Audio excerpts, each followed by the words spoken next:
Welcome to the Deep Dive Spirituality Conversations podcast. I'm your host, Bertrand Russell, and on this week's episode, it was a privilege to have as a guest Dr. Massimo Pigliucci. Dr. Pigliucci, or Massimo, is best-selling author of books on Stoicism, as well as a professor of philosophy and an expert on evolutionary biology. This set us up for a really rich conversation on Stoicism, religion, and philosophy as a way of life. Massimo is presently the K.D. Irani Professor of Philosophy at the City College of New York, and he's the author of the recent A Field Guide to a Happy Life, 53 Brief Lessons for Living. That's essentially a rewrite with commentary on Epictetus's Enchiridion. He's also the author of a handbook for new Stoics and the best-selling How to Be a Stoic, among many other resources that you can find in the show notes. Without further ado, let's jump into this really fun conversation that we had. Welcome to the show, Massimo. It's so great to have you on today. It's a pleasure. It's going to be a lot of fun to be here. And let's just jump right in. Can you share some key moments on your journey that led you to earn doctorates in genetics, evolutionary biology, and philosophy? Yeah, I guess you can say that I believe in higher education to some extent, at least. Well, it was a complicated story in the sense that I always actually thought that I was going to be a scientist since I was a kid. I was impressed by the moon landing, when I was very young, but I decided that instead of becoming a physicist or an astronomer, I would become a biologist, and that actually is in fact what I did. I went through the whole standard thing of getting a PhD in the field, postdoc, getting a faculty position, etc. But then at some point, around my 40s, I started noticing that, in a sense, I was kind of coasting. I was doing well. My lab was doing well, was funded by the National Science Foundation. I had great postdocs and graduate students. But then, year after year, was kind of doing the same sort of thing. And so I thought, maybe I should start looking somewhere else and sort of go in a different direction. That's not unusual for faculty in mid-career. What is unusual is that instead of looking in nearby fields, like let's say I was in evolutionary biology, I might have looked into ecology or molecular biology or something like that. I happen to look pretty far into philosophy. And the reason for that is in part because when I was in high school, I was growing up in Italy and I went to high school.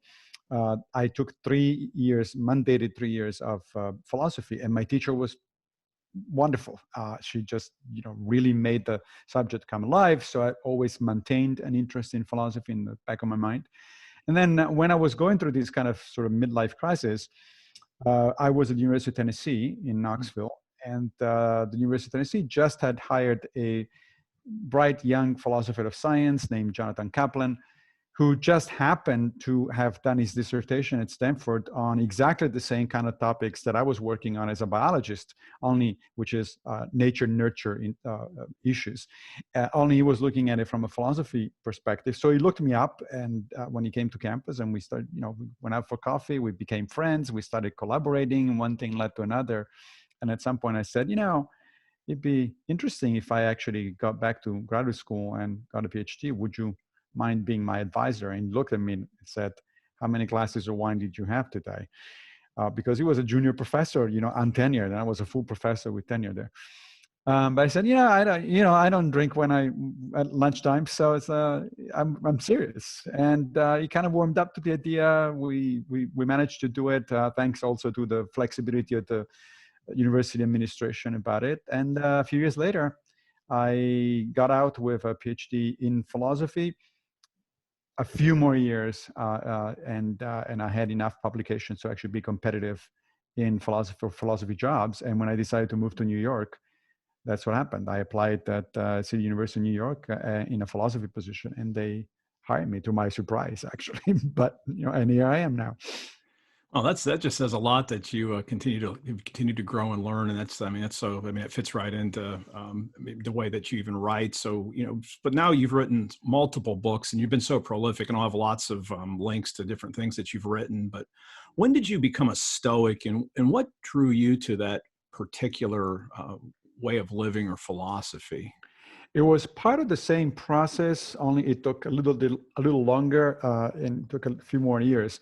So at the same time that I was going through a sort of professional midlife crisis, I was going also through a personal midlife crisis. Nothing particularly unusual. But what happened was, like, I was going through a divorce, which was unexpected on my part. My wife decided, and my father died. And then there was this new job, which meant new colleagues, new place to live, find a new house, and all that sort of stuff. Now, any psychologist would tell you that one of those events in a year, it's fairly stressful. When 3 or 4 of those happen in the same year, in the span of a few months, you step back and say, whoa, hold on a minute. I need to somehow, some way to figure out how to handle all of this, how to manage that. Now, when people go through periods of sort of crisis or turmoil or setbacks, typically they turn to whatever their philosophy of life is. And I include in that term also religions. For me, a religion is a type of philosophy of life. Now, I grew up in Italy, as I said, so I kind of, by default, I was Catholic. But I left the church when I was a teenager. And after that, I consider myself a psycho-humanist.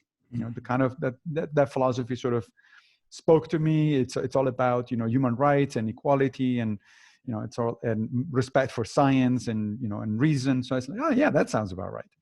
However, to my stunned surprise, in fact, when I actually started having my first serious personal problems, psycho-humanism was entirely useless. It's like, okay, well, I'm still in favor of human rights, and I still think that reason and science are great ideas, but how is that going to help me during a divorce or to cope with grief because my father died? It's like, I don't know. So I say, okay, well, this is an opportunity. Just slow down and look around. You now have a degree in philosophy. I was actually still studying philosophy at the time, but I was about to get a degree in philosophy. So where else other than philosophy to look for these kind of things? So I actually kind of systematically went through a number of philosophies of life. I started out with Buddhism because several of my friends talked to me about it, and some of them seemed to really derive some interesting benefits from embracing Buddhist philosophy. So I started reading that, and I started even practicing meditation, but it didn't click with me. The language was alien to me, obviously for cultural reasons. Also, I couldn't really buy into some of the what I consider mysticism, or at least debatable metaphysics, things like karma and stuff like that. I said, oh yeah, that's interesting, but not for me. Then I realized pretty quickly that the answer must lie into the area that philosophers refer to as virtue ethics.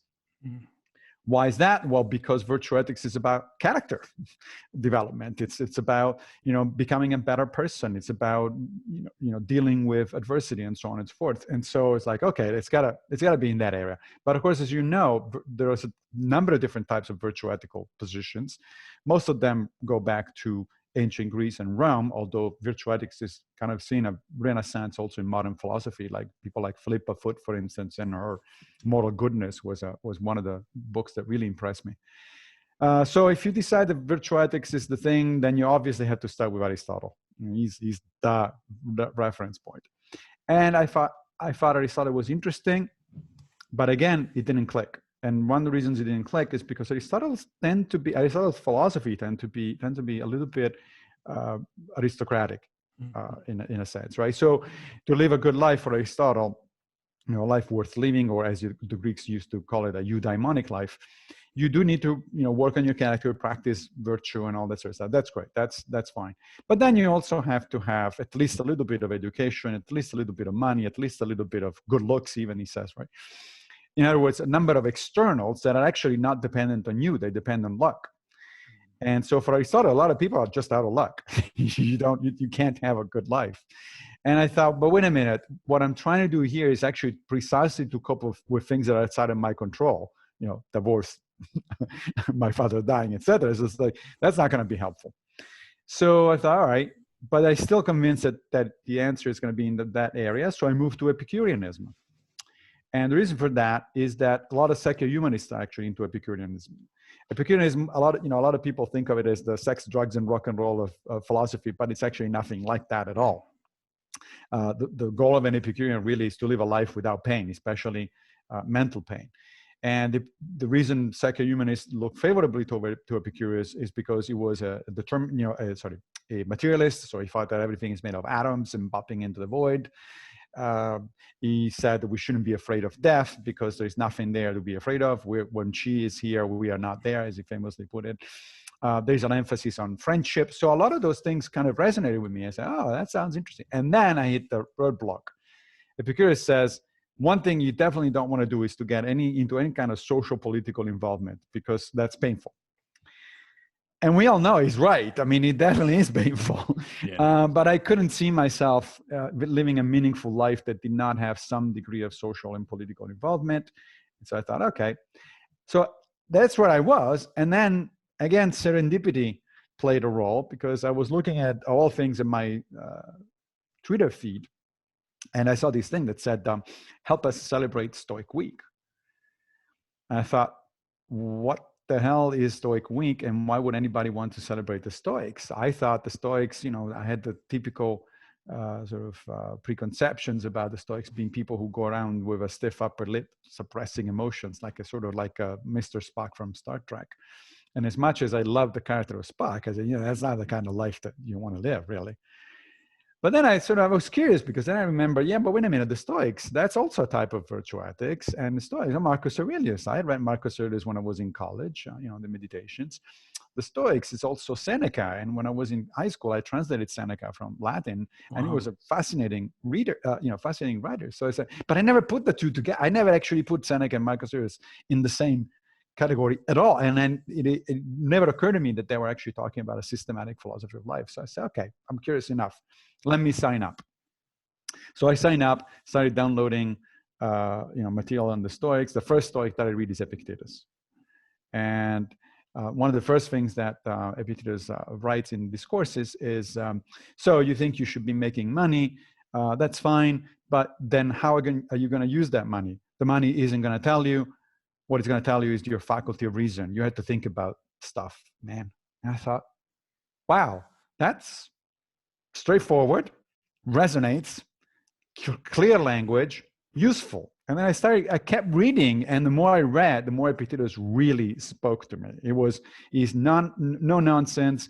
He's very practical. He has a sense of humor that is, borders on sarcasm that I find attractive. And so at the end of the week, I contacted the organizers of that event, and I said, look, I'm a professional philosopher. I'm doing this. I'd like to kind of experiment with this philosophy a little bit more. They were gracious to provide me with additional, reference points. So I did it for two more months. Usually Stoic Week is in October or November, so until the end of the year. And then after that, I committed to do one more year of sort of exercising, reading, and studying and practicing. And here we are now, 6 or 7 years later, and we're still talking about it. Wow. What to you, if you're going to put it into a nutshell, what's it mean to be Stoic?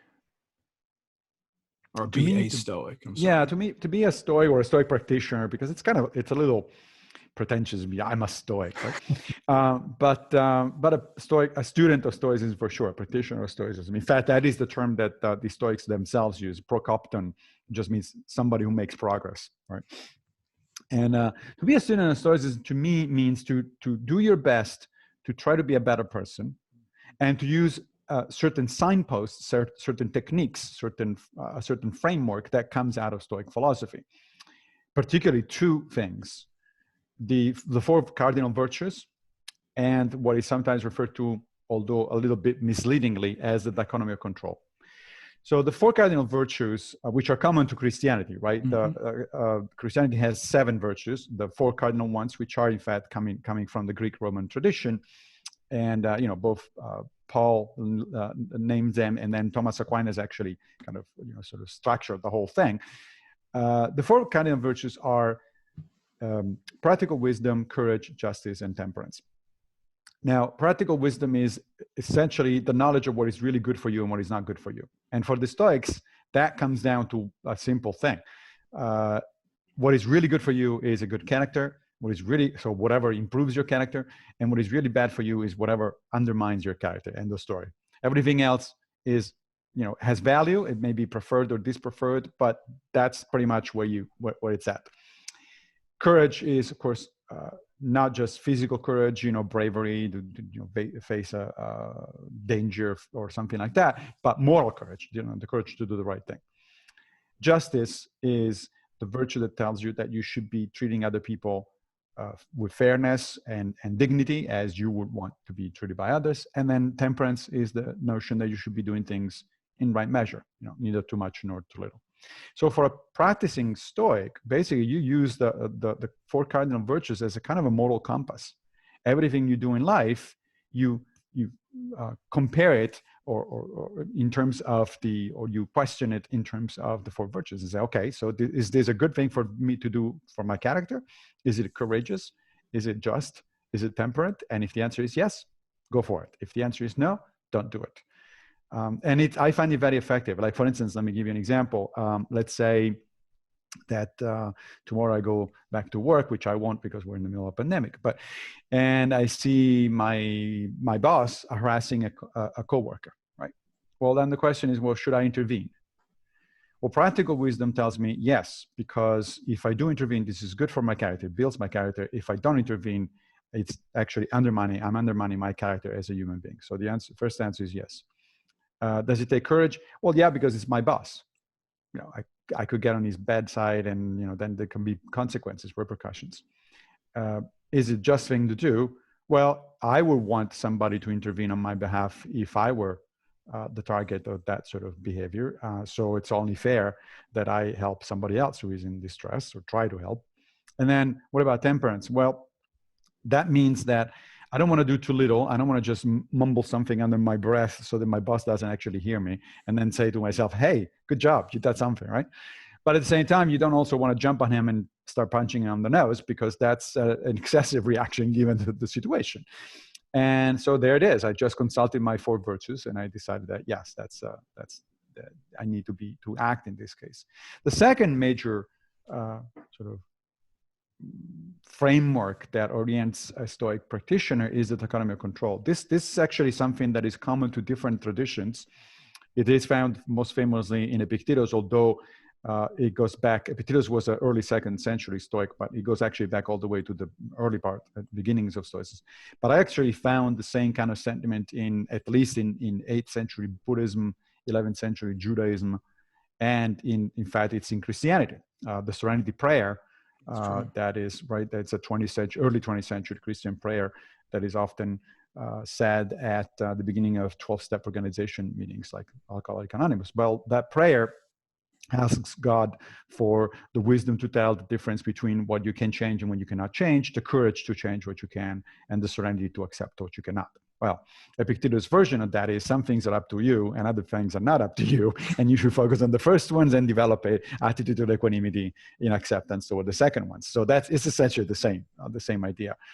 And in practice, Epictetus tells us that really what is up to us, meaning what we really completely control, what we're responsible for, probably more accurately, is our own judgments. Our decisions to act or not to act, our endorsed values, everything that we deliberately decide to do or to agree with. That is entirely up to us. Meaning, not that we cannot be influenced by other people. Of course we are. We're members of a society, right? So my opinions and my judgments are influenced by other people. But ultimately, if I say, this is what I believe, the buck stops with me. You can reasonably hold me responsible for that belief. And I can't say, oh, well, it's not my fault because I learned it from somebody else. You say, well, but yes, but you endorse it. You agree with it. So it's yours. You own it. On the other hand, pretty much everything else, according to Epictetus, is not up to us, including our health, our career, our reputation, our wealth, and so on and so forth. Now, that strikes most people as bizarre. It's like, what do you mean I don't control those things? Of course I can. But if you think about it, he's right. Like, let's talk about, for instance, health. We're in the middle of a pandemic now, right? So what is really up to me and what is not up to me? The thing that is not up to me is whether I actually get sick or not from the virus. That's really not under my control.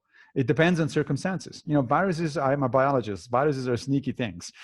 And they can get you no matter what you do, even if you do the exact right thing, you get unlucky and they're going to get you, okay?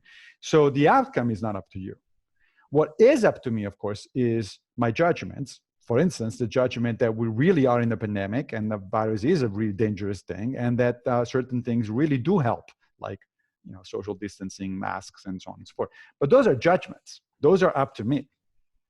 The outcome is not. And so once you realize this, and you sort of try to internalize them, a lot of Stoic techniques and a lot of Stoic training is about internalizing this notion. It translates into, you go around in your life by shifting your goals from outcomes to intentions, right? So everything you do now becomes, you're focused on your decisions and your judgments, and then you say, well, sometimes I win, sometimes I lose in life, and I'm okay with that. I have to be okay. I'm an adult human being. I know that sometimes things, I'd go for a job interview, let's say. Well, what is up to me is to prepare my CV, to prepare for the interview, to go to bed early the night before, to dress appropriately, to keep focused during the interview. What is not up to me is whether I get the job or not. And I know going into it that, maybe I will, maybe I won't. And if I won't, it's okay. It's not the end of the world. There will be another round. So that's pretty much, those are the two fundamental criteria that I use on a regular basis in my practice. Yeah, I appreciate the clarity you bring to that. And then if folks buy your books, you find exactly the same thing in your books. It's really clear and well written and easy to read, especially for an academic. You think, wow, this guy can't, but you can. You're a very good writer too. So I just want to let everybody know, if they pick up your books, it's they're a joy to actually read. What do you make of kind of the revival, if you will, of Stoicism? I mean, people have always read the Stoics through the years, but there's popular books by like Ryan Holiday. Your books have done really well. There's podcasts now on Stoicism. I mean, Tim Ferriss kind of popularized it on his podcast. What's drawing people, or what is it about today that seems to be drawing more people to a really old philosophy? It's a good question, and we can only speculate. Although I know that there are now people that are interested in doing actual sociological studies, not just on Stoicism, but on the spread of sort of alternative philosophies and even religions in modern society. So we can only speculate. In my mind, there is a number of factors, and again, it's a combination of sort of serendipity, circumstances, and willful effort by some people. For one thing, we do live in a situation, in a climate that is in some respects not very different from the Hellenistic one, in this sense that Hellenistic philosophies exploded all of a sudden. Basically, they just, like, there was an incredible flourishing of different philosophical schools, and that was between the death of Alexander the Great and therefore the collapse of the Macedonian Empire, and the Battle of Actium in 31 BCE, where Octavian defeated Mark Antony and Cleopatra, thereby becoming the first Roman emperor. So that was a period of major political turmoil in the Mediterranean world, where people's lives were out of control. I mean, things were happening that they had absolutely no say or control over it. They were changing very rapidly. That's for human beings, that's a lot of stress, uncertainty, turmoil, and all that sort of stuff. So those philosophies, all of them, became successful because they were trying to address in different ways, the Epicureans, the Stoics, the Aristotelians, and so on, precisely that kind of need. And in fact, one can argue that didn't happen only in the Hellenistic world. It happened also with the origin of Buddhism 2 centuries earlier, because when Buddhism came about in India, that society was also undergoing a lot of political and social turmoil. At about the same time, something like that was happening in China, and sure enough, we have the origin of Confucianism. So I think there is a connection there in that sort of causal connection, at least a loose causal connection. Now today, well, we just finished a century that was characterized by 2 world wars. We are now looking at the possibility of a climate catastrophe at a global level. We are in the middle of a global pandemic. We've seen political unrest and upheavals over the last, several decades. So yeah, that sounds to me like a situation where people would look around and say, what the hell is going on? Now, normally, of course, a lot of people would and still do turn to religion. But we also live in a somewhat secular period of human life where at least traditional religions have lost a little bit of their appeal. They're still obviously major social forces, but in an increasing number, for instance, in the United States, which is arguably the most religious of the Western societies. Even here, about 15 to 20% of people recognize themselves as nuns, meaning that they don't actually consider themselves, members of any mainstream religion. That doesn't mean that they're atheists. A fraction of them certainly are, but it just means that they're looking somewhere else. And so I think that the revival of Stoicism, as well as the revival of a little earlier on of, or the importation actually in the Western world of philosophies like Buddhism. There's a lot of interest also about Taoism, for instance, and things like that. I think they're all kind of playing to this kind of general sense that there is turmoil, there is a mess around, and I need some kind of point of reference, and I'm not happy necessarily with the traditional religion, so I need to look somewhere else. That's, to me, a part of at least of the explanation. But then one you want to say, well, yeah, but why Stoicism and not like Epicureanism, for instance, or some other thing like that? I mean, there is because Stoicism does come with, unusually for philosophies, comes with a set of techniques that are actionable. You can start really practicing, not just reading Stoicism from day one.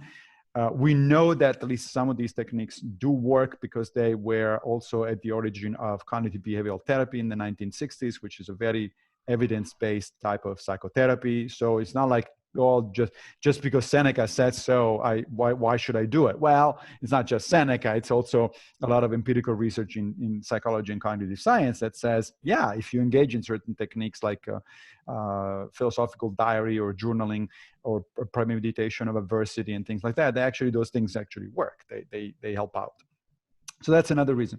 Third reason is that there was a determined group of people a few years back who really wanted to bring Stoicism back to a general audience. That is the core group of people, philosophers and cognitive behavioral therapists, interestingly, including people like Don Robertson, John Sellers, Chris Gill, and others, Tim LeBon and others, who are now in fact still involved in the so-called modern Stoicism movement. And they did it on purpose. They started organizing Stoic Week and Stoic related conferences and so on and so forth. And finally, the fourth thing I think is social media. Mm-hmm. These days, it's not difficult. If an idea has worth, it's good. Or if people are interested in it, it's not really difficult to make it spread. And so, like, just to give you an example, there are a number of social media outlets devoted to Stoicism, but the major Facebook group of Stoic practitioners has been increasing in number, dramatically over the last few years. I think the last time I checked a few months ago, we were over 85,000, and that's a large number of people. And as you say, lots of books that are doing well, podcasts, interviews all over the place. Stoicism has been appearing in the mainstream media. So I think that there is that aspect as well. And I want to move a conversation a little bit more into some specific ways that maybe Stoicism connects with religion or spirituality. And I like the phrase that you use, a philosophy of life. Can you describe why you choose that over maybe the word religion, or how those fit together? And does that come out of what Pierre Hadot's book? Is that kind of where that idea comes from? And again, I don't know. So maybe you can explain that. Yeah, Pierre Hadot was actually one of the early writers in the Western world to sort of revive philosophy as a way of life, or as philosophy as an art of living, if you will, and particularly Stoicism. I mean, he wrote also about Epicureanism and other Hellenistic philosophies, but mostly was focused on Stoicism. With a couple of colleagues, was it last year, Sky Cleary and Dan Kaufman, we put together actually a collection called How to Live a Good Life. And it's like 15 essays by different, not only scholars, but practitioners of different religions and philosophies. And if you look at that book right in the beginning, at the introduction, we define a philosophy of life or religion as usually including three components. There is a metaphysics, there is an account of how the world works, there is an ethics, and that's an account of how we should behave in the world, and then there is a set of techniques, right, that help you implement the ethics. So let's say, for instance, in the case of Catholicism, that where I grew up, Well, clearly the metaphysics includes a number of notions such as an omnipotent and all benevolent creator God, and a certain number of other things. So that's an account of how the world works, the underlying structure of the world. There is an ethics, there's the Ten Commandments, there is the teachings of Jesus, there is a number of other things that you are supposed to look at as reference points or inspiration.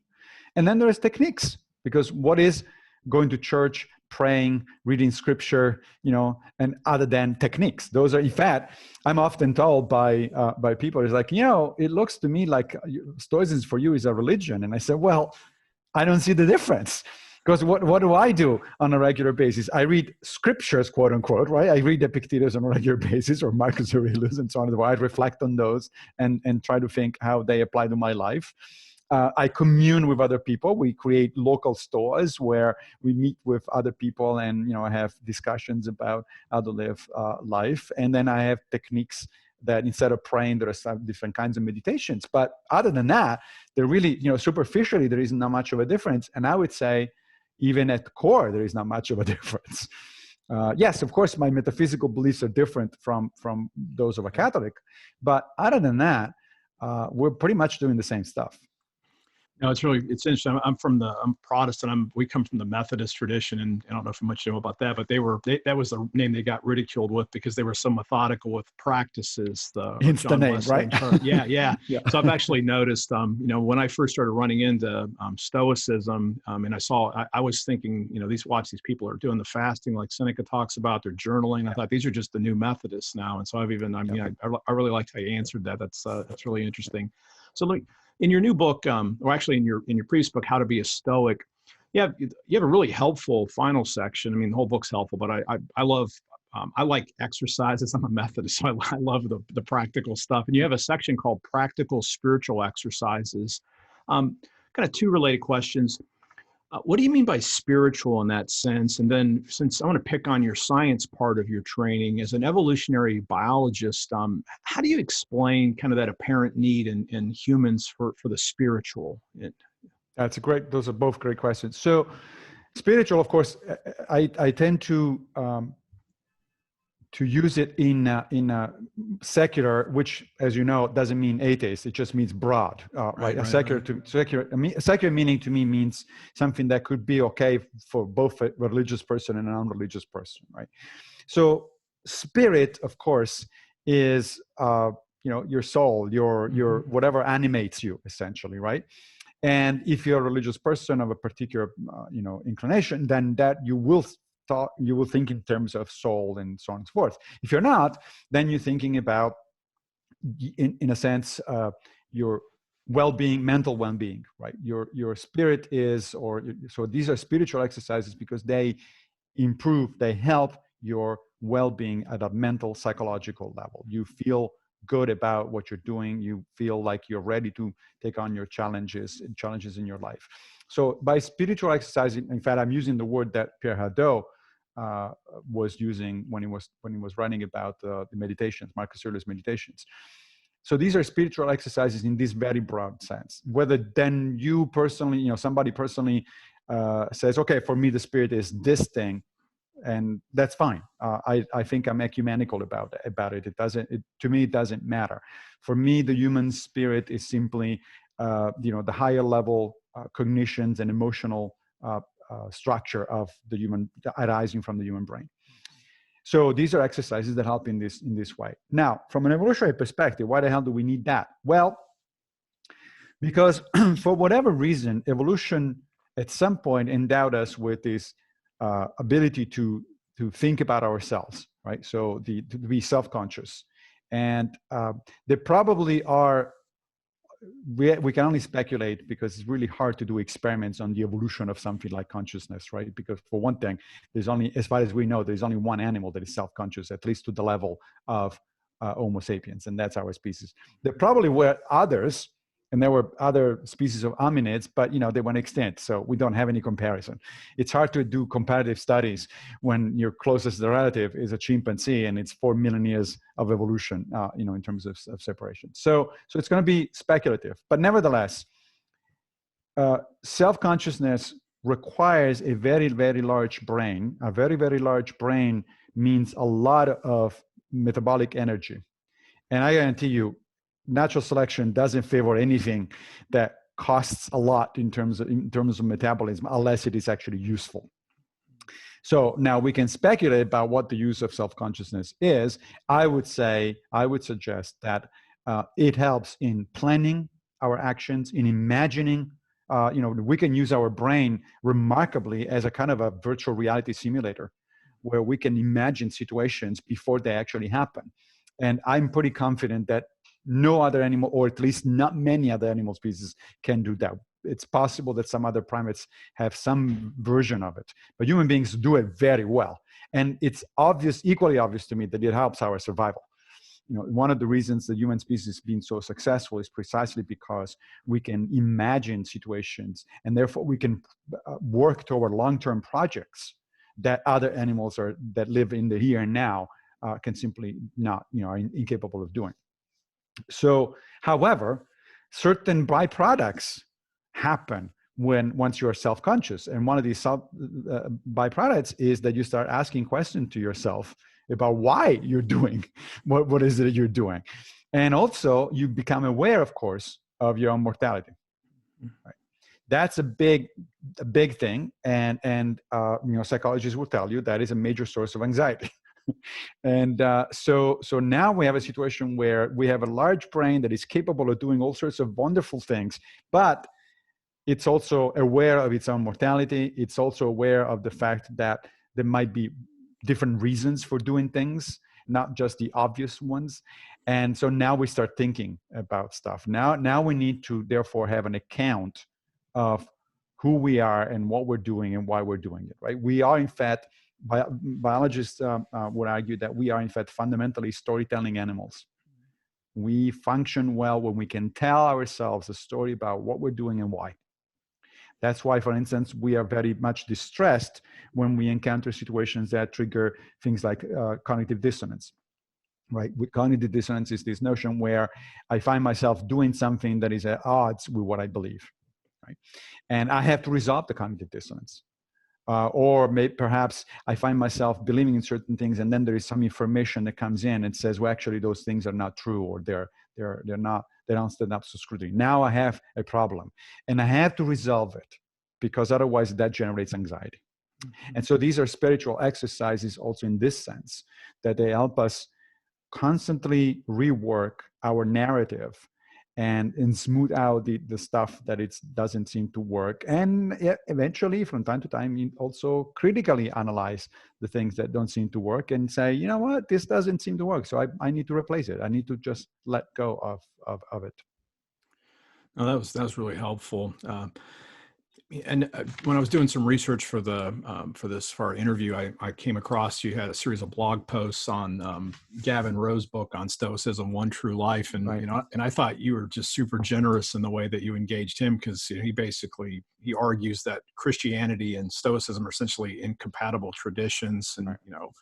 You see in Acts 17, Paul's trying to convert Epicureans and Stoics, but you sense some compatibility, and I know from just my own life, and I know that Epictetus and Seneca has been read by Christians for millennia now, so there is compatibility, whether right. He wants to admit that or not. Again, he's got his reasons, but could you just talk for a couple minutes about your thinking about the compatibility of Christianity and Stoics? Because there's a lot of Christian pastors listening to this, and there's one, and then that's why I'm trying to introduce that. So what would you say about that?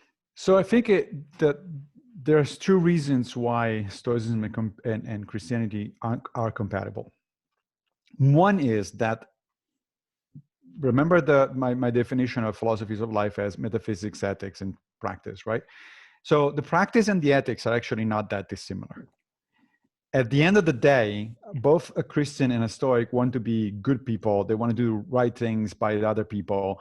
They want to be living in a cooperative society where things get better and better, and so on and so forth. So, although we may disagree reasonably on some of the specifics, in fact, Epictetus, one of my favorite passages in Epictetus' discourses, is when he tells to one of his students, like, the thing is, Jews and Romans and Greeks disagree on the specific of things. Is it okay to eat pork? Well, maybe it is, maybe it isn't. But when they go to the higher level and they ask themselves, do I want to be a good person? Do I want to help other people? The answer seems to be the same no matter where you are and no matter what your background, cultural background is. So I think there are a lot of similarities in the ethics. And as we mentioned earlier, even the practices are very similar, or at least some of the practices are very similar. Now, I understand that there is a tendency, especially these days of, overt conflict online and offline, et cetera, there's a tendency to look for the differences. And frankly, I've been guilty of that in the past as well. I went through my angry atheist phase, when I was younger. And I was looking at all the possible conflict because I needed to justify my rejection of religion, right? And I still think that in some cases I might have a good point, in other cases I might not have. But nowadays I'm much more interested in the similarities, not only between Stoicism and Christianity, but as I said, Stoicism and Buddhism, Taoism, even Confucianism to some extent. Why? Well, because I think that if different traditions from different cultures in different times hit on very similar things, like the dichotomy of control that we were talking about earlier, well, that to me reinforces the notion that maybe there really is something useful there, that there's something that is like, regardless of what your background is, you will find useful. So there is that. Now, the big incompatibility, one might think, is about the metaphysics, obviously. But even there, is it really that obvious? Because the ancient Stoics did believe in God. I mean, if you read Epictetus, and I know you have, if you read Epictetus, to me, at times it sounds almost like a Christian, God here and God there and God here, and God up and God down, right? It's like, now, of course, what he means by God is something different from what a Christian might mean. But is it really that important that it's that different, right? So the Stoics were essentially pantheists. They thought that God is the same thing as nature, that is endowed with the logos. So it's a sentient, capable of reasoning kind of thing. Okay. Christians are not pantheists, they are theists. So God for a Christian is actually outside of the world in some sense. Okay, does that really make that much of a difference? I mean, how much of a difference does that make in terms of the ethics? Whether you believe that God is the world or God is outside of the world, yeah, from a point of view of metaphysics, the positions are certainly different. But then when it comes to day-to-day practice, how does that make a difference? Marcus Aurelius is very clear about this. So there are several passages in the Meditations where he starts a phrase, a section, by saying something along the lines of, well, it's either God or atoms. In his case, he's talking, since Christianity was not a thing at the moment, at that time yet, it had already started, but we're talking about the middle of the 2nd century, so it hadn't become prominent in the Roman Empire. So he doesn't mention the Christians. What he's referring to is the Epicureans, right? So it's either the God, meaning the Stoic God, the notion of this living universe, or is atoms bumping into the void, as the Epicureans were saying. And then he every time he goes on and says, well, it's either that or that, but you still have to get up in the morning, be a good person, be helpful to other people, and so on and so forth. Now, I'm not suggesting that Marcus Aurelius was agnostic about this. He clearly endorsed the Stoic position. He really believed in the Stoic position. He rejected Epicurean metaphysics, but he was wise and smart enough to present himself. Let's remember also that the Meditations was not meant for publication. It was his personal journal, personal diary. So he's wise enough to say, okay, well, there's these other people over here that are telling me a different story. So let me take it seriously. What if they're right? And it turns out it doesn't matter, because in practice, we're still trying to do the same thing. So I think that in that sense, Stoicism and Christianity are compatible. By all means, one of the reasons I do like Stoicism is because I find it fairly ecumenical from a metaphysical perspective. You can be an atheist, you can be an agnostic, you can be a Christian. I even know Buddhists who practice Stoicism. So, and I like that aspect of Stoicism. I think that's a plus. It's not a negative. The fact that it's compatible with a number of metaphysical positions. That said, I don't think it's compatible with every metaphysical position. Right? Because the Stoics themselves actually told us that in order to live a good life, you also have to have a certain understanding of how the world works. Otherwise, you're likely to mislive. So, for instance, my favorite example of a metaphysics that is incompatible with Stoicism is something that comes out of this book that was very popular a few years ago called The Secret. Yeah. Right. So the metaphysics underlying The Secret is that this notion that if you really want something and you really go after it, and the universe will sort of somehow rearrange itself essentially to make it possible for you to do whatever it is. Well, that violates the dichotomy of control straight out. Right? That's, Epictetus would have looked at it and said, "What are you talking about? That's not the way it works." In fact, Epictetus had not read the Secret, obviously, but there are a couple of places in the discourses where he pretty much tells his students that that's not the way it works. There's one student that comes in at some point and says, well, I'm really upset because my nose keeps running, and it's like, it's annoying. And Epictetus says, well, so what? You got a hand, clean it up. But don't go on and complain about the fact that the universe contains such a thing as runny noses. What do you want? The universe to reorganize yourself so that you don't have a runny nose? That's not going to happen.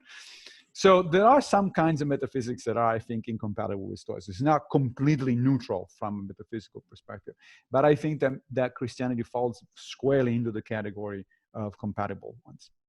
And I appreciate you always do a great job of even being ecumenical in your writing, and like you take that logos concept, and a lot of the listeners will know that's the word that gets translated word in the Gospel of John, and basically right. Christianity takes this Greek concept of the logos. The Stoics thought of that as like you said, it's kind of God, they're pantheistic, and then Christians just make the jump because there's transcendence. God becomes incarnate, becomes the logos, and that's Jesus. But that gives a connection between Stoicism. So like I like to talk.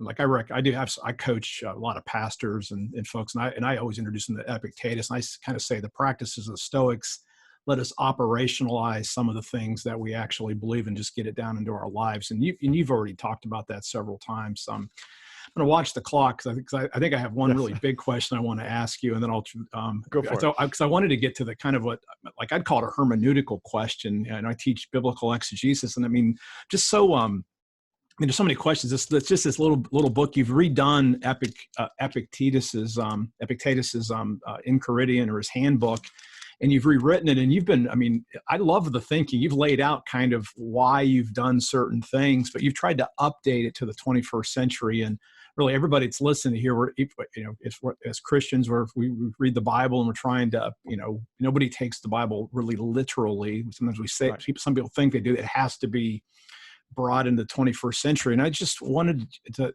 kind of hear you. How did you take this ancient text?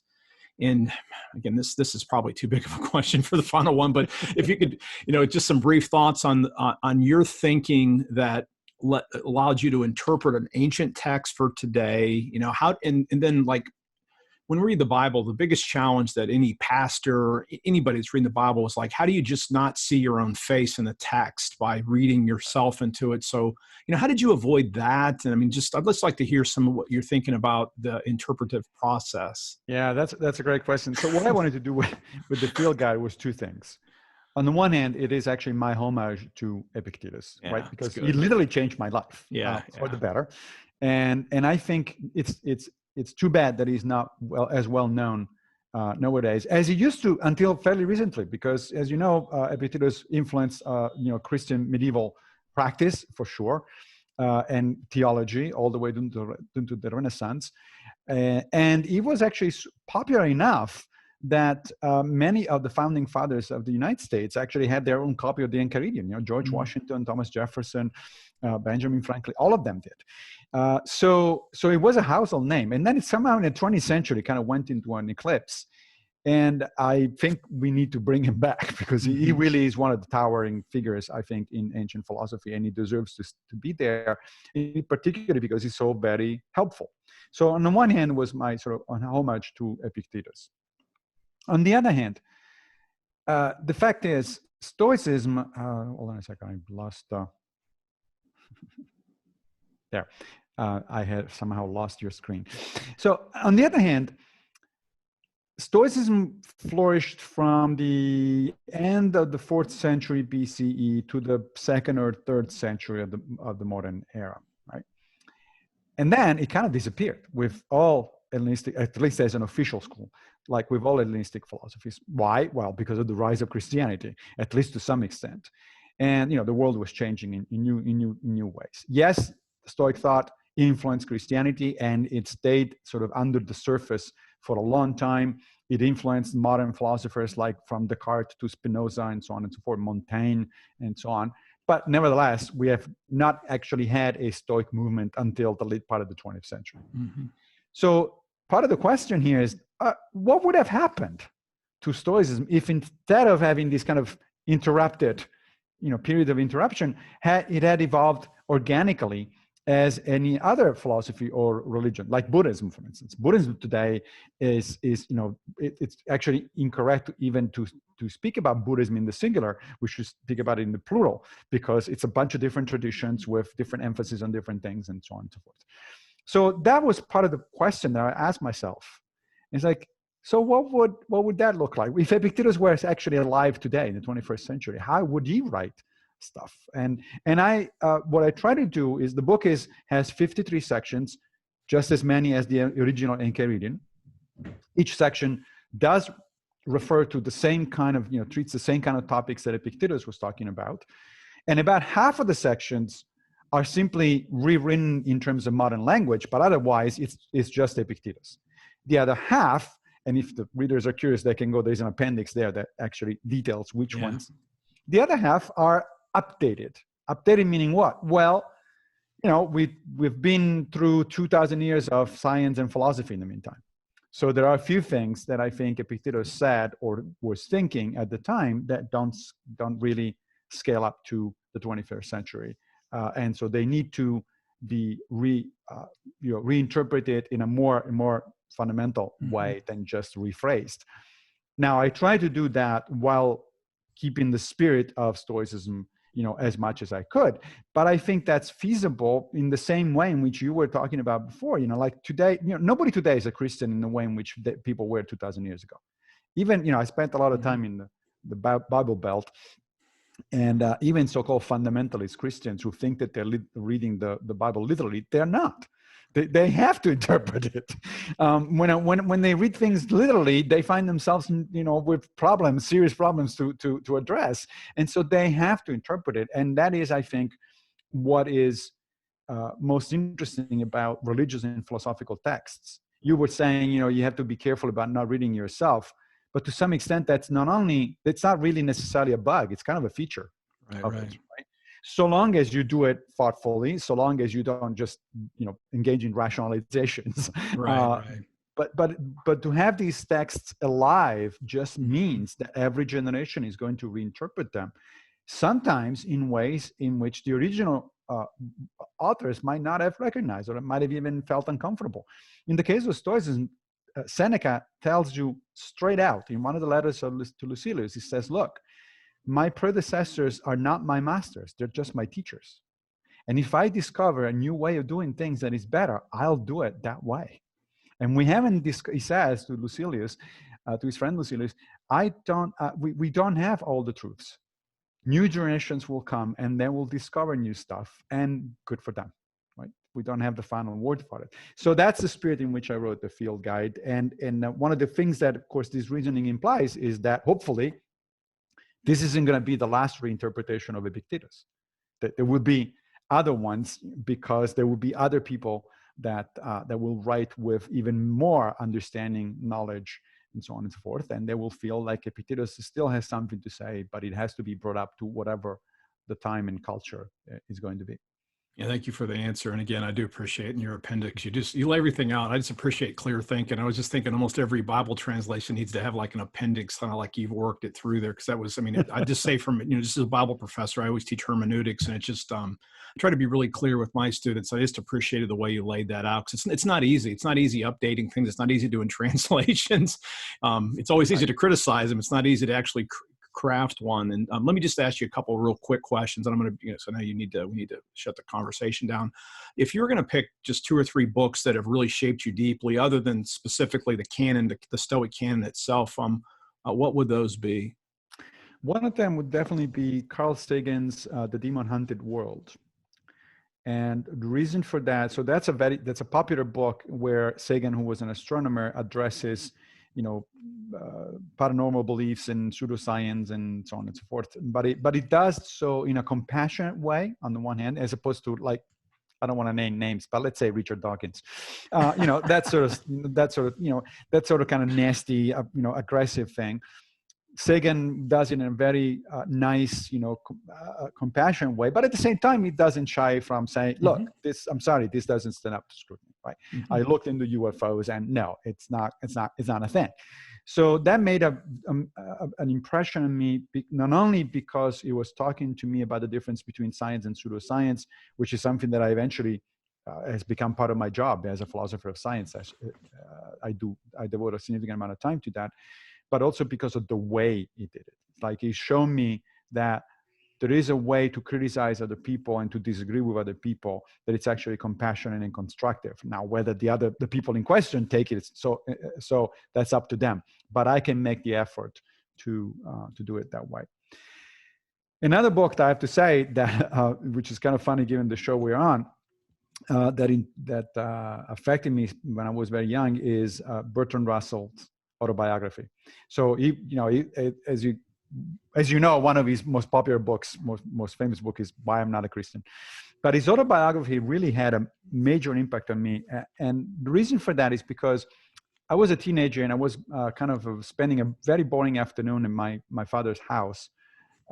And my father was one of those people who actually didn't really read that much, but he had these collections of impressive sounding titles that all looked the same on his shelves, right? And so I was so bored that afternoon. I don't know what the heck was happening in the rest of the apartment, but I picked one of these things at random, and it was Bertrand Russell's Autobiography, and I started reading it.